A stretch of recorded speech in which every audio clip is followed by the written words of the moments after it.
Can I move my custody case to Oklahoma?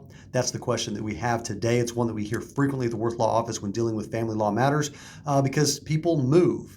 Children move with different parents. Parents move to different jurisdictions. Cases get left behind sometimes. Sometimes one parent's in one state, one parent's in the other state, and everybody wants the court case to be close to them. They want that home field advantage. Make the other party have to travel and not you have to travel. So can you move your out-of-state custody case to Oklahoma? Well, most states in the United States have signed on laws to be part of the UCCJEA, and that is just a uniform set of laws regarding custody jurisdiction in the United States. And Oklahoma is a member of that we have passed those laws. And the way those laws work is once a court case is filed and an order has been entered, a final order has been entered there, that court has continuing exclusive jurisdiction, meaning you can't just move it to another court until the parties move out of state. So as long as one party is still in that state, then it's got to happen in that state, anything moving forward, okay?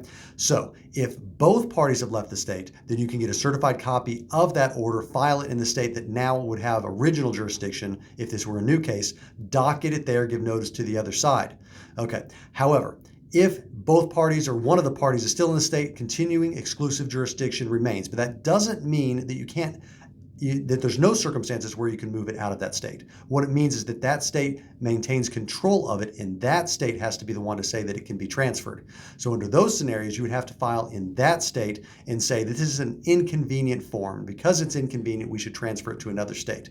And there's a number of factors under the UCCJEA in determining whether it's an inconvenient form or not. You file that motion, you make the arguments, and if that court decides it can be transferred, at that point it can be transferred to another state that would have original jurisdiction if it were a new case.